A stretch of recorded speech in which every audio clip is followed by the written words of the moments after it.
Bismillahirrahmanirrahim. Assalamu alaikum dear student. This is your biology instructor Dr. Ehsan Majeed Ehsan bio वाला।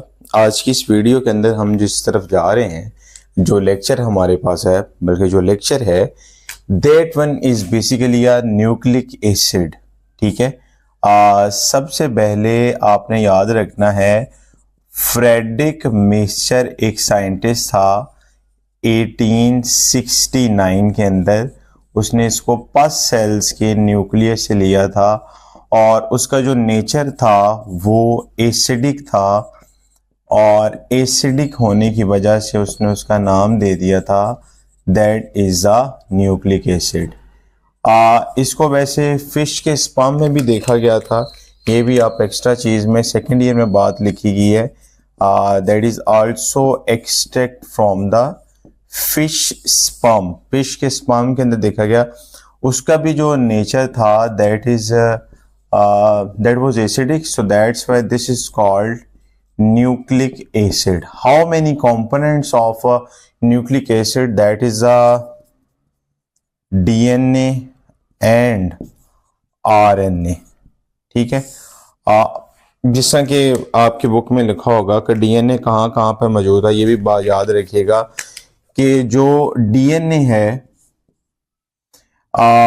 Chromosome में है, OBC बात है। फिर लेसर अमाउंट के अंदर माइटोकॉन्ड्रिया के अंदर भी मौजूद है और किस में मौजूद है?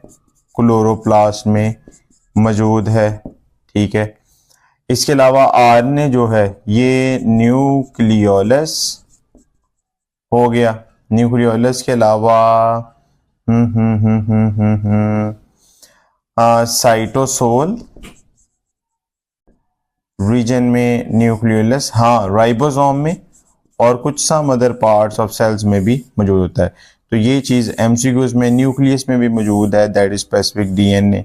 तो ये आपने जो 3 से ज़्यादा जो 4 चीज़ें ये मैंने लिखी हैं that is important for the MCQs.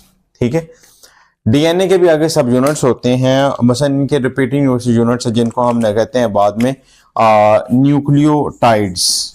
ठीक है, न्यूक्लियोटाइड यानी न्यूक्लिक एसिड ये बेसिक कंपोनेंट से मिलकर बना हुआ है जिनको हम न्यूक्लियोटाइड्स कहते हैं। न्यूक्लियोटाइड का एक स्ट्रक्चर देखा जाए तो उसमें क्या चीज़ होती है? ठीक है, एक आपने बात याद रखनी है, 5 कार्बन राइबोज शुगर, एक तरफ बेस और यहाँ पर फास्फोरिक एसिड कह लें या फास्फेट, ये एटीपी का स्ट्रक्चर है।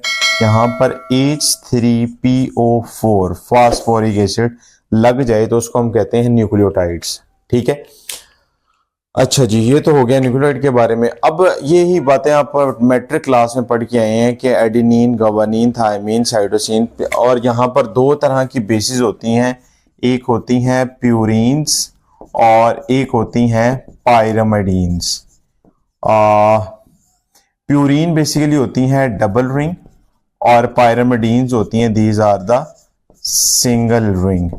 सिंगल रिंग के अंदर जैसा मिसाल के तौर पर साइटोसिन आपके ये सामने स्क्रीन के ऊपर शो हो रहा है, ये आप देख लीजिएगा स्ट्रक्चर, साइटोसिन, थायमिन, यूरासिल। इसी तरह एडेनिन और ग्वानिन जो है ये प्यूरिन बेसिस में आ जाता है। एक अनदर इंपॉर्टेंट शॉर्ट क्वेश्चन है that is a nucleoside and nucleotide. What is nucleoside? तो न्यूक्लियोसाइड का मतलब आपने बेस प्लस पेंटोज शुगर, इन दोनों का कॉम्बिनेशन से जो बनेगा बेस प्लस पेंटोज शुगर जो होगी वो न्यूक्लियोसाइड कहलाएगा। लेकिन जब न्यूक्लियोसाइड के साथ फास्फोरिक एसिड आ जाएगा, इट्स मींस क्या मतलब है?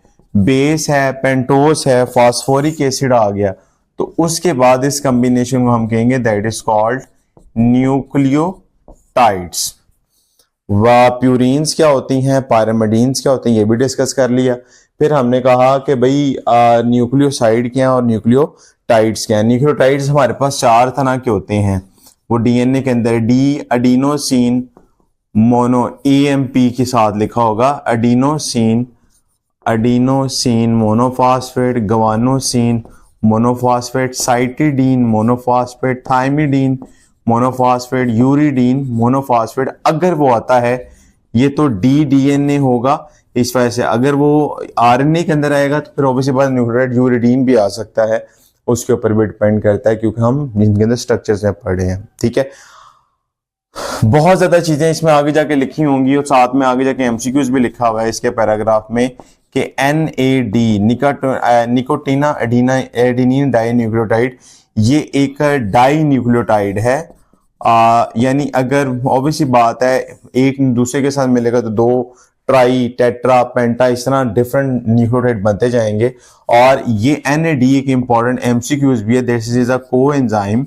और इसके अलावा ये बहुत से ऑक्सीडेशन प्लस रिडक्शन, ऑक्सीडेशन और रिडक्शन रिएक्शन जो होते हैं एंजाइमेटिकली, उनके अंदर इनका काम है। ठीक है, ये बात आपने याद रख ली। इसके बाद आपने इसके म्यूरिसी विल्किंस